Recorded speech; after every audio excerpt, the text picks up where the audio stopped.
tutti, eu sou Cesare Barrichello e estou aqui para mais um programa Cucina Abundante, sucesso aqui na TV Diário e nas nossas redes sociais.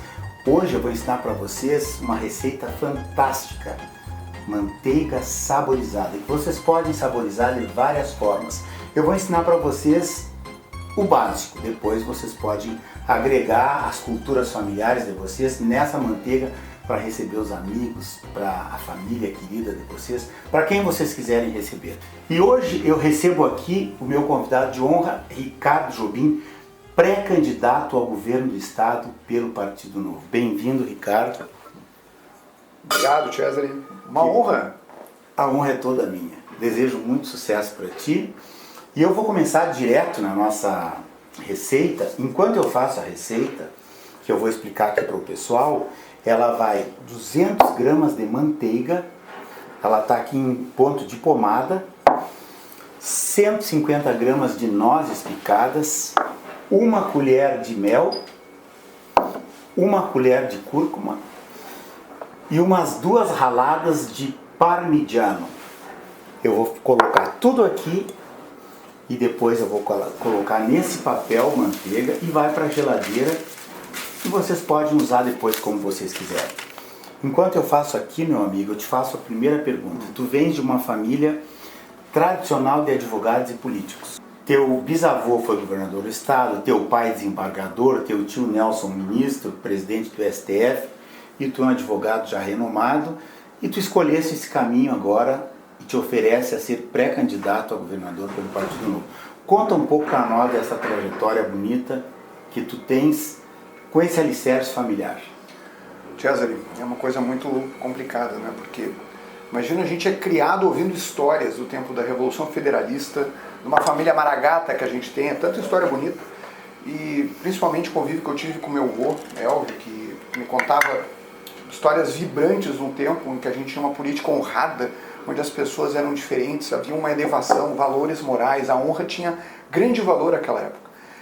E depois de, ser criado nessa expectativa, podendo compartilhar um pouco desse passado, a gente acabou tendo uma expectativa, né, de eleição lá em 2004, quando eu tentei me aventurar, fui candidato a vice-prefeito, eu tinha 20 e poucos anos, e naquela época, até a Cuca, que aqui da produção fazia parte da campanha naquela época, eu tenho um grande carinho pela Cuca, naquela equipe que era do Sampaio, né, da Marta, gente muito querida. Então eu sempre, foi uma honra aquela experiência, por causa daquela experiência que eu me sinto preparado hoje para conseguir enfrentar o desafio que se apresentou. Aquela experiência foi boa, mas o fato é que 2, 3 anos depois eu abandonei a política, eu me desfilei do PSDB, eu estava com nojo da política, na verdade, porque eu só vi carguismo, eu vi troca de favor, eu vi tudo aquilo que não combinava com aquilo que eu acreditava. Eu sempre me preocupei com as pessoas. E é triste, porque hoje parece que todo mundo se preocupa com a própria carreira política, é tudo voltado ao narcisismo, é tudo voltado para o ego dos caras, e não existe mais aquele interesse em querer entregar para a população coisas sensíveis. A gente vê um povo sofrendo, a gente vê um empresário burocratizado, empresário até microempresário, importante dizer, burocratizado, fiscalizado, atrapalhado, sendo tratado como bandido. A gente vê agricultor sendo tratado como bandido. Eu me dei conta de uma coisa: adianta eu ficar fora da política se a política vai ficar me incomodando o tempo inteiro?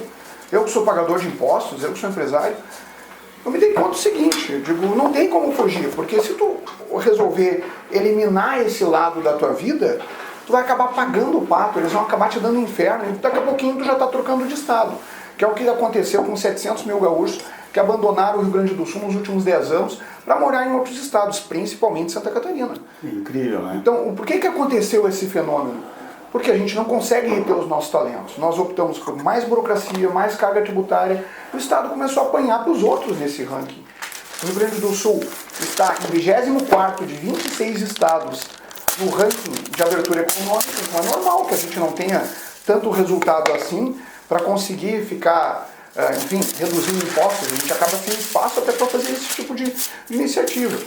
Porque parece que as pessoas não entendem que quanto maior o estado, mais poder os políticos têm. A gente tem que tirar o poder deles, a gente precisa dar o poder para o cidadão. Não dá para confiar, a gente já sabe que não dá para confiar. Então, por que o pessoal ainda quer receitas que não funcionam, como por exemplo o socialismo, que não deu certo em lugar nenhum, em detrimento de receitas que funcionam? Quando eu falo que eu sou liberal, Cesare, as pessoas não entendem. Dizem, pô, o que é o liberalismo afinal? Liberalismo é a única receita que efetivamente reduz a pobreza. Isso é evidente. Onde é que está a Irlanda no ranking mundial de abertura econômica? Está em terceiro. E onde é que está a Irlanda no índice de desenvolvimento humano, no mesmo ranking? Está em terceiro. Pobreza erradicada. Então, não é uma questão de ser a favor de pobres, ser a favor de ricos, é entender que está todo mundo no mesmo barco, todo mundo que é trabalhador, é interdependente, um precisa do outro, e se a gente não tiver uma mentalidade hoje de que somos dependentes uns dos outros, as coisas não vão acontecer. Daí eu me dei conta que não adianta ficar em casa. Eu tenho 3 filhos pequenos, tenho que agradecer a minha esposa Vanessa, porque se não fosse ela, eu não era pré-candidato a nada, né? Porque claro. Tu tens todo o suporte. Não é só autorização, é questão de ter alguém que acredite e apoie as tuas ideias, as tuas iniciativas, e eu sem ela não faria nada.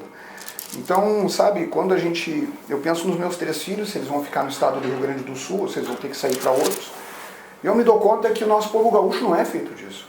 O gaúcho ele é feito daquelas histórias que eu ouvia do meu avô, é feito de orgulho, feito de honra, ele é feito de luta, e de repente está todo mundo anestesiado, adormecido. A gente não briga mais, a gente aceita as coisas erradas e diz, não vou me envolver. Não adianta, porque a gente vai pagar o pato.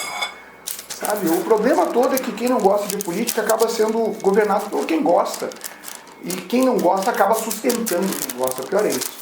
Nós temos 25 secretarias de Estado no Rio Grande do Sul. Minas Gerais tem 12. E tem 300 municípios a mais. Me diz se isso tem cabimento. Ou seja, não funciona. Ou a gente começa a entender que a receita precisa mudar, ou a gente fica perdendo tempo. E daí quando o pessoal diz, tá, mas por que tu voltou? Não, eu não voltei simplesmente, Cesare, porque era um gosto escolher um partido. Não é isso. O pessoal do Partido Novo me convenceu que era novo mesmo, que era diferente. Por quê? Bom, já viu alguém na política partidária negar dinheiro? Nunca na República.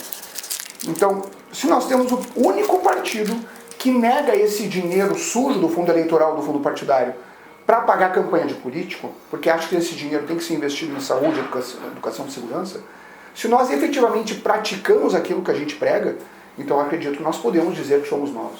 Enquanto não tiver outro partido que diga não vou usar esse dinheiro, nós vamos continuar sendo o único novo. Já está prontinha a nossa manteiga saborizada, vocês podem ver. Ela vai para a geladeira e claro que como isso aqui é um programa de gastronomia, eu já tenho uma pronta aqui. E agora nós vamos sentar e degustar essa delícia aqui.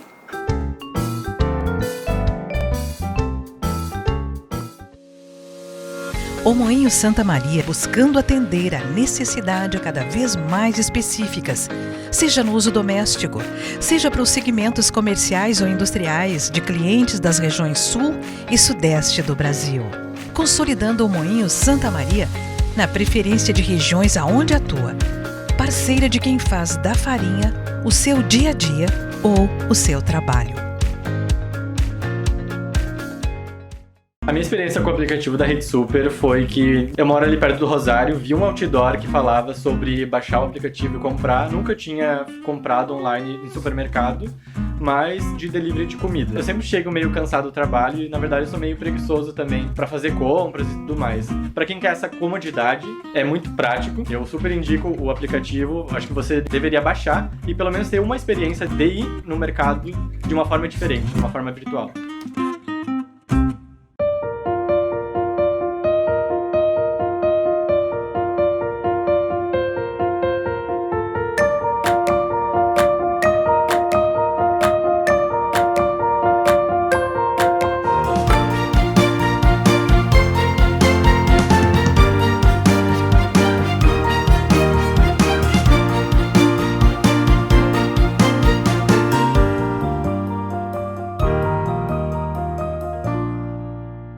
Você sabe a importância de uma empresa de contabilidade para o seu dia a dia? A falta de gestão afeta e prejudica a sua saúde financeira, pessoal e empresarial. Controller, contabilidade e assessoria, contabilidade de confiança. Rua Vale Machado, 1034. Fone 55 3025 7756. Controller, contabilidade e assessoria.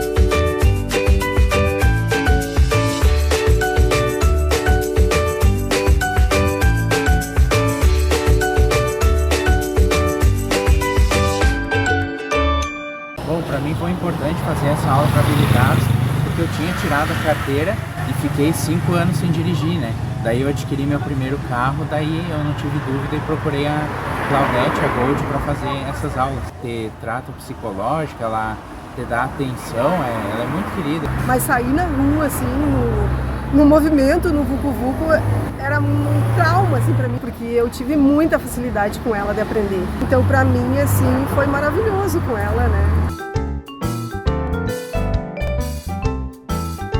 Nós vamos agora para a parte mais importante e mais interessante, que é a parte que a gente vai degustar a nossa manteiga saborizada, que já está aqui, eu vou abrir logo para vocês.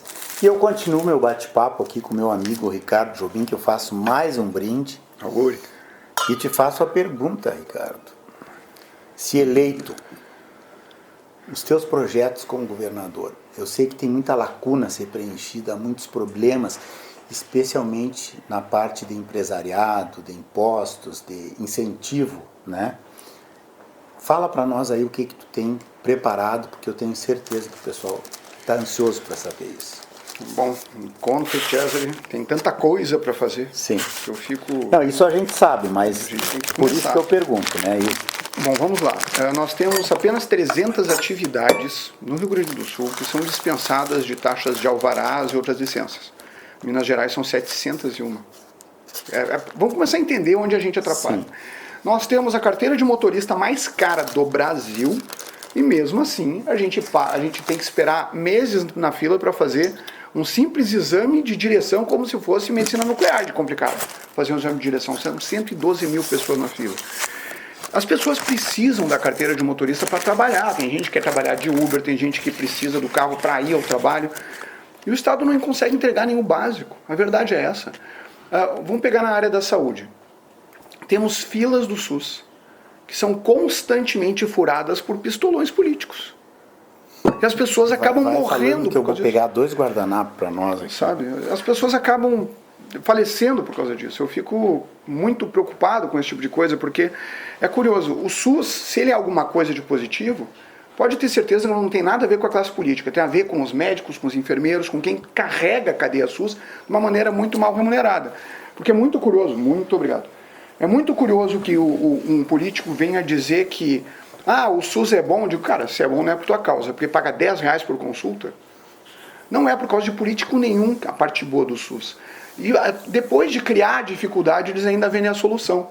Quantos deputados nós temos que têm casas em Porto Alegre somente para receber doentes, para poder, na questão da troca de favor, para ter capital político, conseguir uma cirurgia, um exame, enquanto tem gente, e olha, eu estou vendo isso, Cesare, pelo estado inteiro, isso choca. Tem gente que recebe a ligação para marcar, às vezes, aquela mamografia ou para marcar uma cirurgia oncológica, e a resposta é, desculpa, vocês ligaram 1 ano depois, meu familiar já morreu. A saúde se faz com dinheiro. Claro. E politiqueiro não gosta de investir em saúde, porque é um voto muito caro. Se ele vai fazer uma pavimentação, algum outro investimento que dá mais popularidade, ele prefere esses, porque ele só quer saber da carreira política dele. Ele não quer fazer o que é certo. E aí temos uma grande diferença. Por que o Novo me procurou sendo de fora da política, sabe? E por que quis que eu cumprisse essa missão? Porque nós precisamos quebrar algumas mentalidades. Não é quebrar diálogo, de jeito e maneira, mas não é vender a alma, sabe? Ficar colocando, poxa, às vezes vai botar como secretário de saúde um político, não tem cabimento isso. O cara só quer saber da próxima eleição. Um estadista quer saber da próxima geração. É a diferença entre político e estadista. Então, nós sempre temos aquela coisa que serve para todas as pastas. Sempre se coloca na cabeça da secretaria um político e um técnico como adjunto para tentar viabilizar a pauta política. Eu quero inverter essa ordem. Processo seletivo para a escolha de todos os secretários. Processo seletivo público. As pessoas vão poder aparecer, vão poder se oferecer para ser secretários, se tiverem os melhores currículos, assumem as pastas. E vão colocar, assim, alguém político, com habilidade política, abaixo, como adjunto desse técnico, para conseguir fazer a habilidade política servir ao objetivo técnico, que é a nossa solução de médio, longo prazo, que não é trabalhada no Rio Grande do Sul. Então, é muito triste, porque quando eu falo de empreendedorismo, eu falo daquele cara do comércio que foi demitido durante a pandemia, principalmente por causa daquela maluquice que os caras reduziram o horário do comércio para reduzir a aglomeração. Que matemática é essa? Eu pesquisei, não tem estudo técnico nenhum que tenha viabilizado isso. As pessoas perderam o emprego. Como ninguém tem dinheiro sobrando, net em casa, para ficar assistindo a pandemia pela TV, o que aconteceu? As pessoas acabaram tendo que buscar atividades econômicas durante a pandemia com tudo fechado. E daí surgiu muita costureira, gente fazendo bolo, gente se virando como podia. E esses empresários, são empresários essas pessoas, não interessa se estão na classe E, D, são empresários.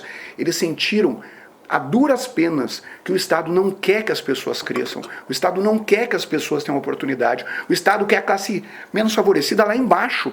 Ele não quer uma classe média forte, é uma classe média forte que pode fazer esse país ascender. Mas para isso nós temos que pegar toda essa massa produtiva e dizer para eles que não tem sentido pegar uma pessoa que às vezes mal tem o primeiro grau, que quer tentar empreender a primeira vez e que ele vai entender de substituição tributária de ICMS no sistema mais complexo do país.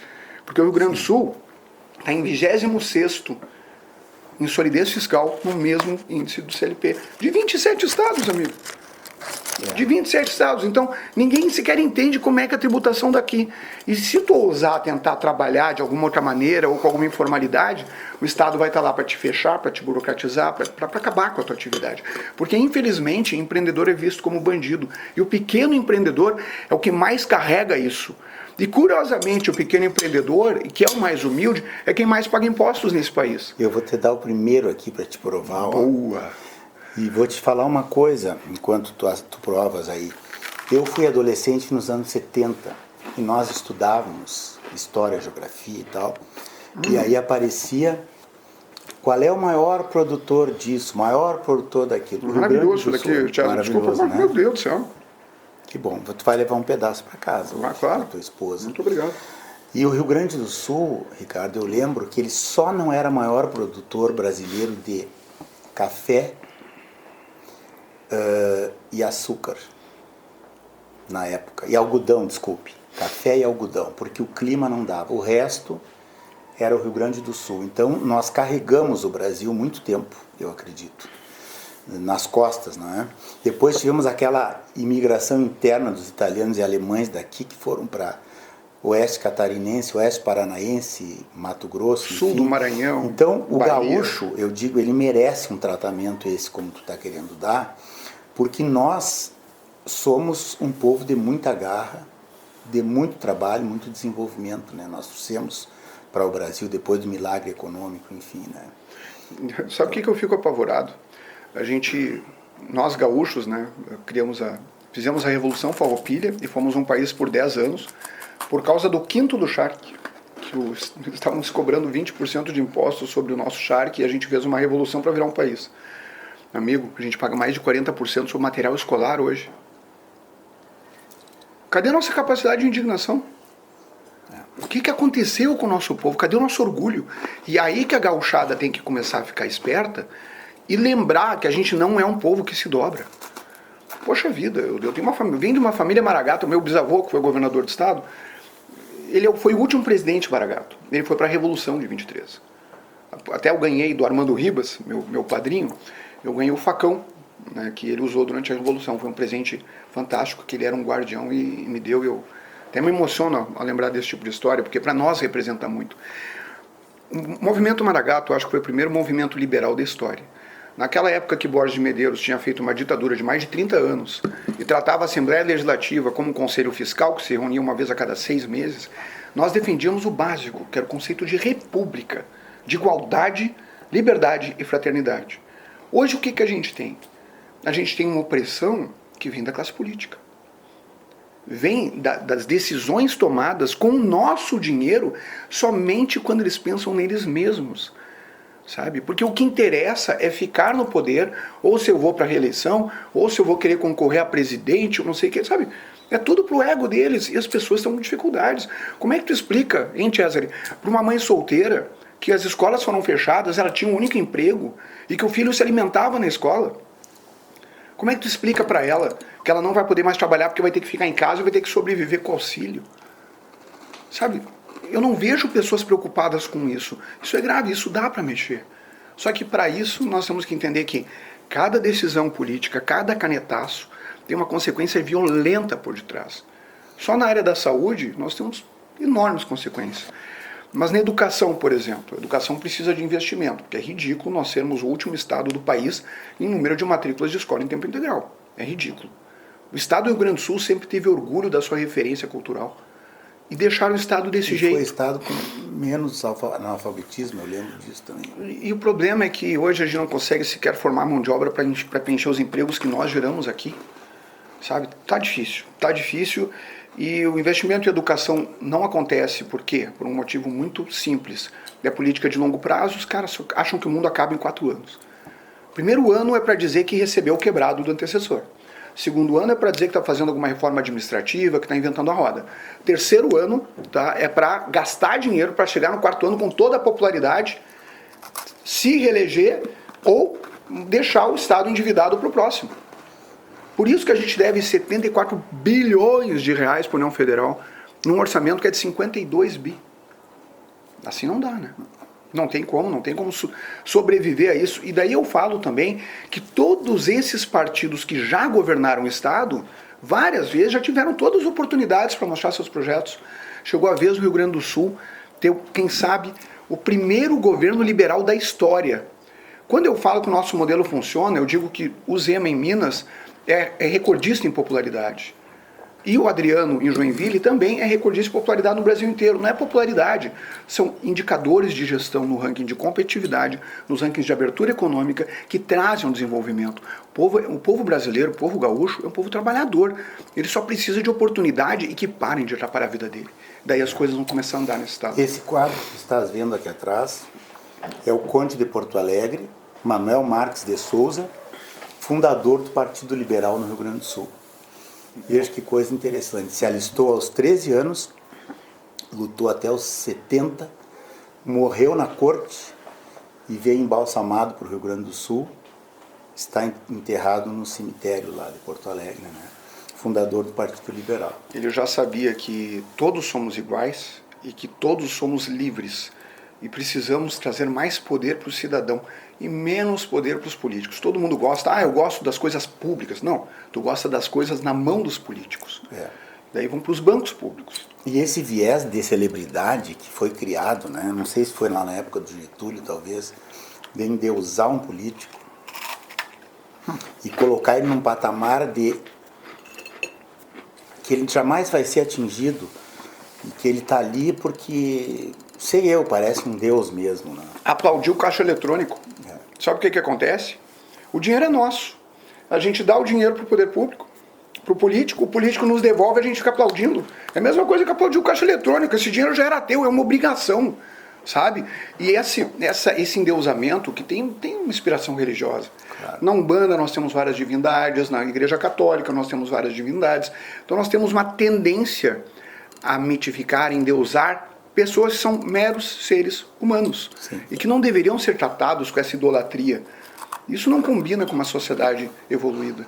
E está na hora de a gente entender, são simplesmente pessoas, seres humanos, com acertos, erros, boas, más intenções, e dessa forma a gente vai conseguir, quem sabe, enxergar as coisas como elas são. Porque o problema todo desse endeusamento é que a gente começa a misturar conceitos religiosos com ideias de políticas públicas, e isso nunca funcionou na história. Nunca funcionou. A gente precisa separar isso. Entender que todo mundo tem que ser criticado. Mesmo aquele que é um endeusado, ele tem que ser criticado. As decisões dele não são ditadas para que todo mundo tenha que seguir parelho. Não é um exército de repetição. O senso crítico e a liberdade são a saída. E o baixo investimento em educação, eu acredito nisso, principalmente porque a classe política não quer senso crítico. Não quer que o pessoal pense, não quer que o pessoal queira descobrir, queira criticar, queira transparência, certo? Por exemplo, nós temos o Palácio das Hortênsias, amigo. Com todo respeito. Um governador precisa ser tratado que nem rei, com uma residência de inverno? Tá brincando. Por que a gente tem tantas aeronaves à disposição? Em Minas Gerais, o Zema botou as aeronaves para transplante de órgãos, e Minas hoje é o primeiro estado no Brasil em transplante de órgãos. Por que ele conseguiu fazer isso? Simplesmente porque ele cortou os luxos, tirou essas coisas da época do Império, que não, sabe, hoje não combinam mais, entendeu que a gente precisa evoluir, a gente precisa ser novo, entende? Por isso que eu falo que quando o Estado experimentar o primeiro governo liberal, vai entender que as coisas não precisam ser dessa forma, que podem ser de outra forma. Mas para isso, amigo, a gente não pode ter a política única, exclusivamente, como meio de vida, porque política não deve ser profissão. Agora não podia ficar 20 anos emendando mandatos, 30 anos. Não adianta acabar com a reeleição se o cara vai concorrer a outra coisa. Porque política não é uma profissão. As pessoas têm que trabalhar fora da política e mostrar que são bons fora da política para querer ocupar algum espaço público. E não simplesmente aquelas pessoas que às vezes não dão certo na vida privada, acabam buscando lá porque não se sustentam com outra coisa. Infelizmente, meus amigos, teremos que encerrar o nosso programa Cutina Abondante de hoje. E eu desejo ao meu entrevistado, meu convidado de honra, advogado Ricardo Jobim, pré-candidato ao governo do Estado pelo Partido Novo, muito sucesso. Muito obrigado, Cesare. Um abraço. Convido a todos para continuarem sempre ligados na nossa programação e curtirem o nosso canal no YouTube, acionarem o sininho, se inscrever, que ajuda muito a gente. Até o próximo programa e muito obrigado.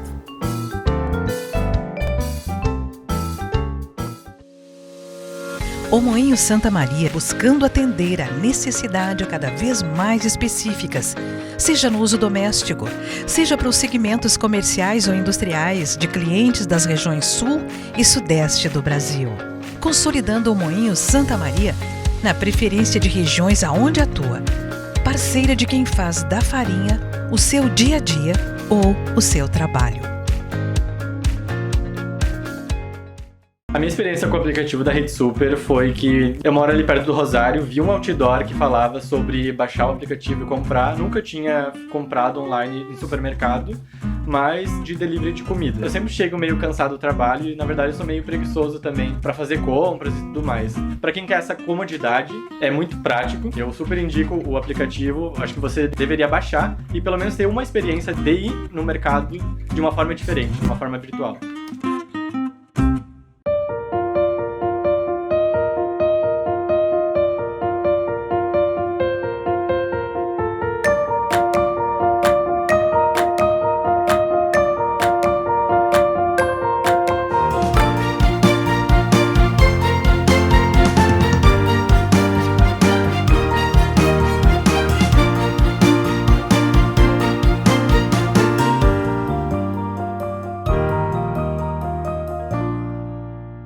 Você sabe a importância de uma empresa de contabilidade para o seu dia a dia? A falta de gestão afeta e prejudica a sua saúde financeira, pessoal e empresarial. Controller, contabilidade e assessoria, contabilidade de confiança. Rua Vale Machado 1034, fone 55 3025 7756. Controller, contabilidade e assessoria.